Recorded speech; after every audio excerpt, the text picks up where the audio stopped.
I've come up with a new series. Today I want to talk a little bit about a new series that I have created and I'm going to start, and hopefully it's going to be, you know, an okay series, and it's going to keep me being creative and keeping me thinking on my feet, because I have really been struggling to come up with a lot of things lately, and I wanted to come up with something that really sort of helps with a bit of art block and not being able to produce any art. So I came up with this concept right here, and I'll go through it. The idea behind this is to mash up animals and pretty much put them together to create a creature that doesn't exist. Now, I thought I was actually pretty smart with this, and I thought, I've come up with a unique concept.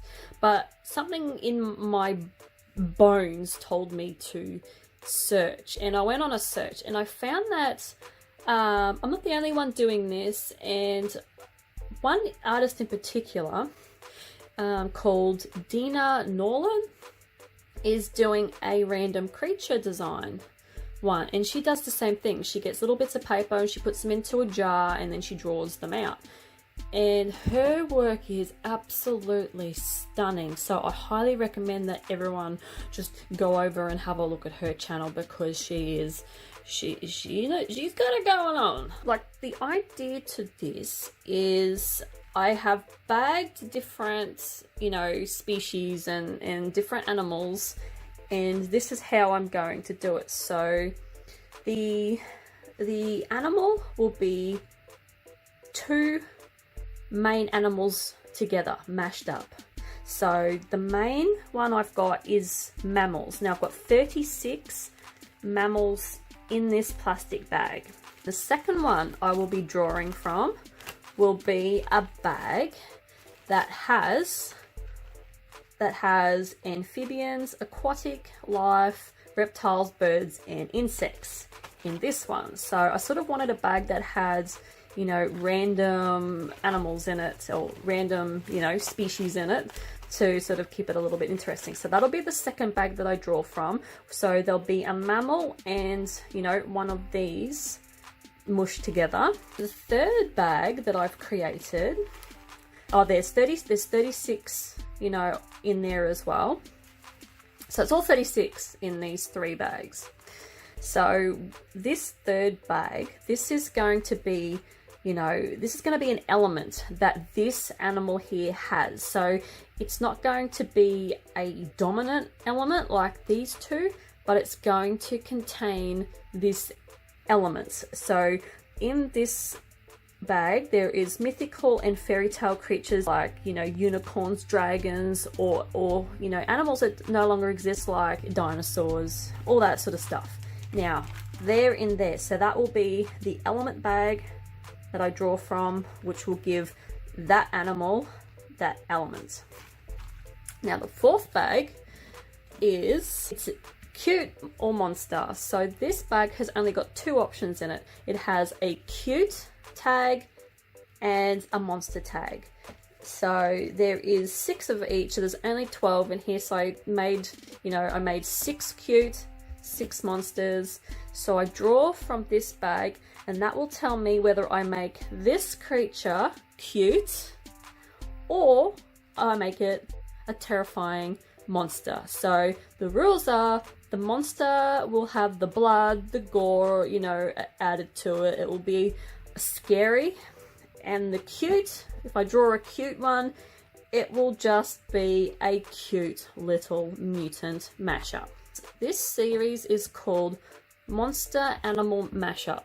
Providing it goes well, I'll keep it going, and hopefully, you know, this will keep me thinking, it will keep me creative, and I'm hoping that, like, you guys will, you know, see the prompts and, you know, feel free to draw along and draw your own. Post them to me, and I'd love to see them. I would love to see your ideas as well.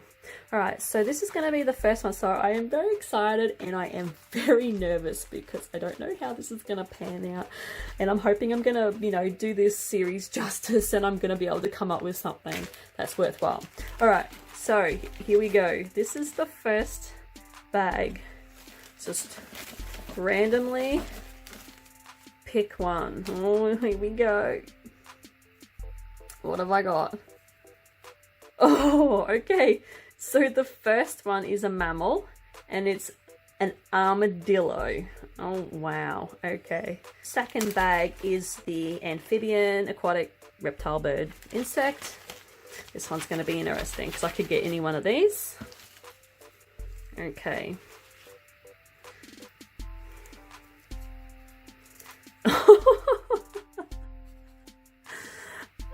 A wasp.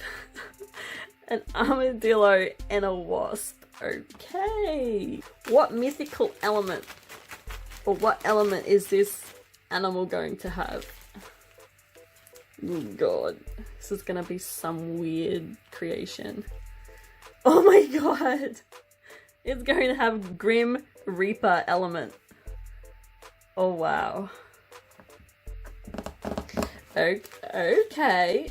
This is going to be an interesting creature. Now, the fourth bag is if it's going to be a cute creature or if it's going to be a monster.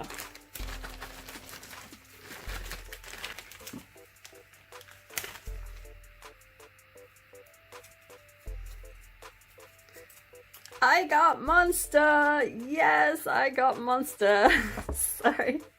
Okay, so this is going to be an armadillo cross wasp with an element of a Grim Reaper, and it's going to be a hideous monster.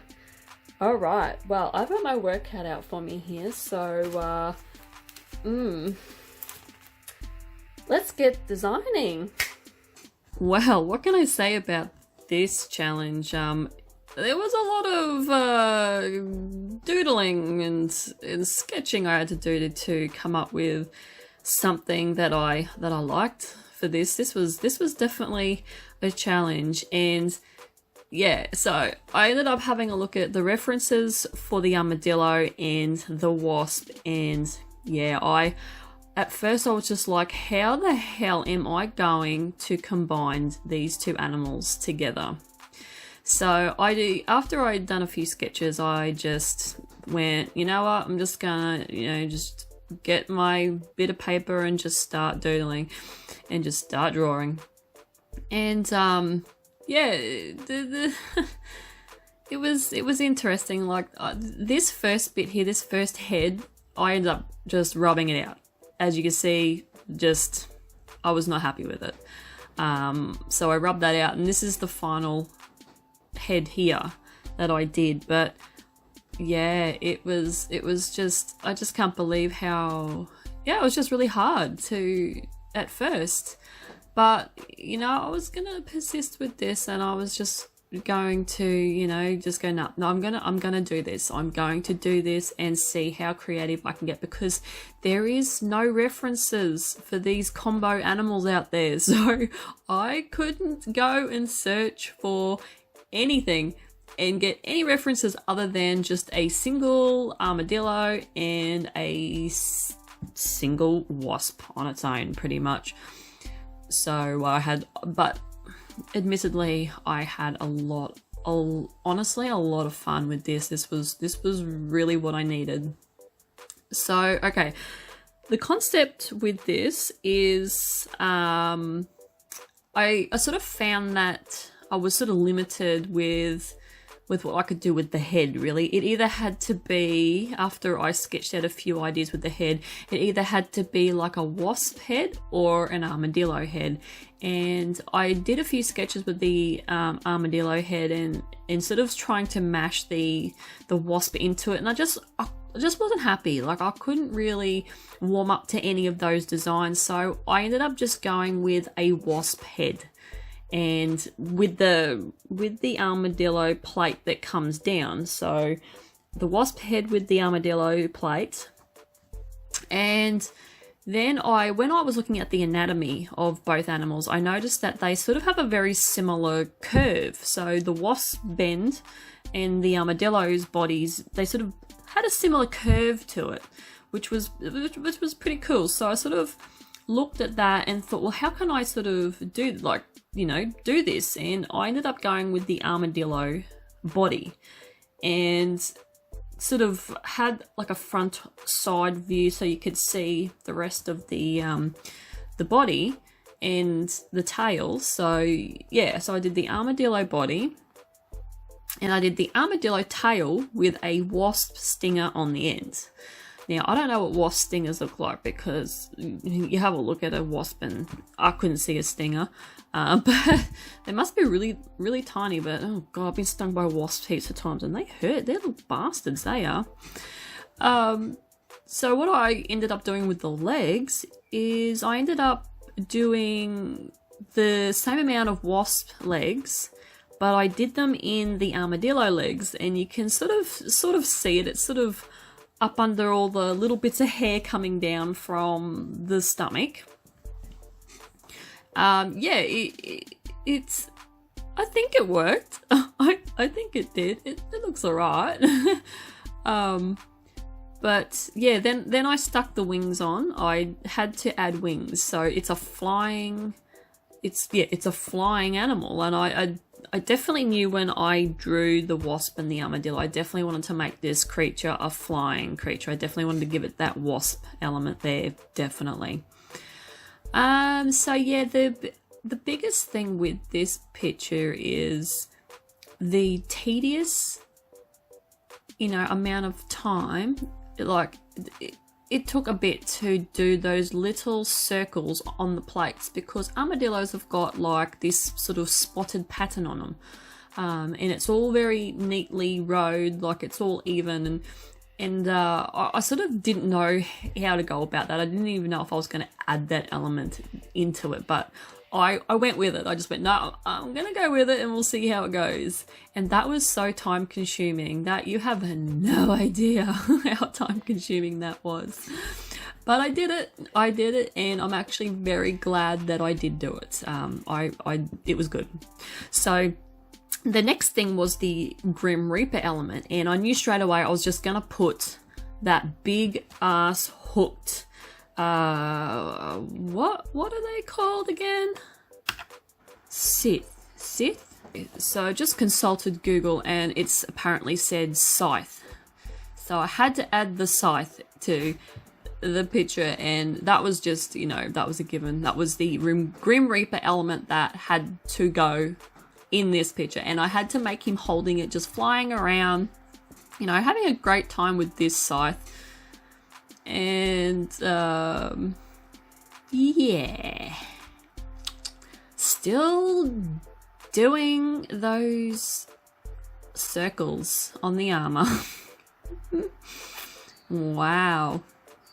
Yeah, that took probably a good 20 minutes, I think, to do that. That was insane. But like I said, well worth it. I was very, by the end of this, I was very happy with how it turned out. Definitely how it turned out. I was, you go through that ugly stage with pictures, and I must admit, I did go through it when I started applying the watercolors. I just went, oh man, I don't think I'm going to do anything with this. And especially at the line art stage right now, when I finished it, I sort of stepped back and went, oh, this is a little bit, I don't know, simple, I thought. And I thought, I felt like there was something more I needed to add to it, but it ended up not, being anything that I had to add to the actual character itself. It was just a little bits of, well, you'll see later. There's just I added some splattered blood in the background, because that just, I did draw the monster tag out of the last bag. So that is the monster element that I made sure I added to this picture. So I ended up I ended up doing the picture on my office desk for something different to do, and now I've swapped over to my usual table that I do everything on in my own little granny flat.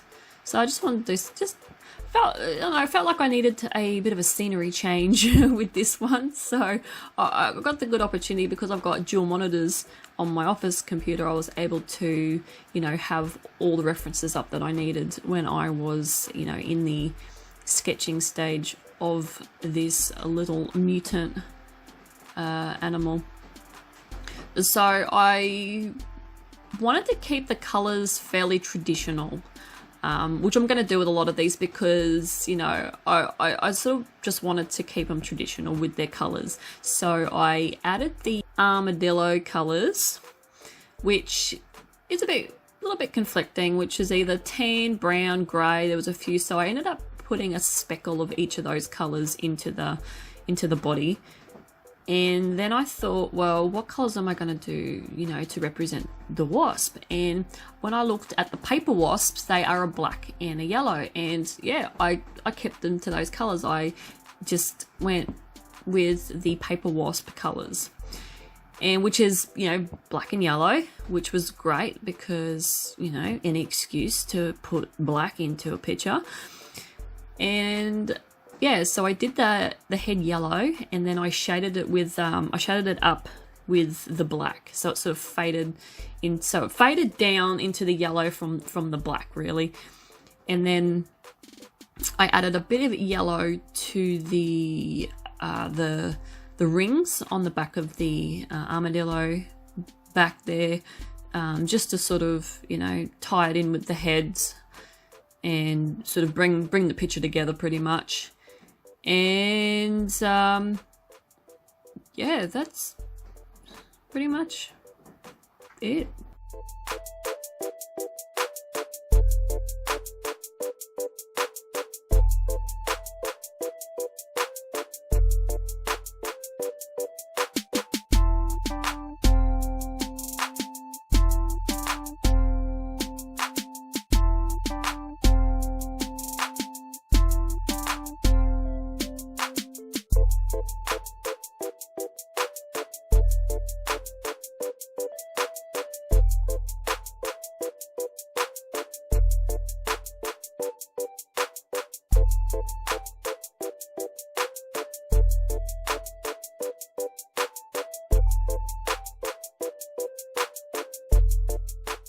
Now I'm applying the monster element, which is blood all over the face and dripping down, and then I had to put it on the scythe as well. I really enjoy adding blood to pictures, so I was sort of like thinking that if I get a cute tag, I'm gonna be like lost. I really am gonna be lost if I get a cute tag in the next, you know, one that I do. And to finish the picture off, I went around everything with a white gel pen, as I do. Now, once again, I did a white highlight on all those little circles on the armor of the armadillo. Insane. I know, it's... To be honest with you, for such a small picture, this did take me a while because of the detail that I did put into those little circles. Not only drawing them, but having to paint around them. I didn't want to get them too dark with the watercolors, and then going over them with the white gel pen. Yeah, it took ages.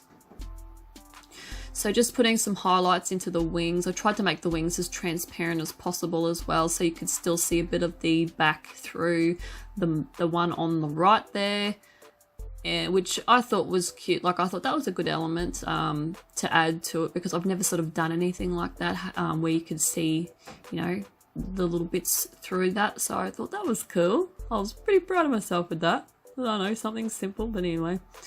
Well, that is my, you know, armadillo / wasp. I call it an Armawasp. That's all I could think of. So hopefully you enjoyed this video, and I'll see you guys in the next one. Bye. So this was my end result of the prompts that I got. I would love to see what you guys can do with these prompts. So you've got Armadillo, Wasp, Grim Reaper, and Monster. Have fun, and I would love to see them.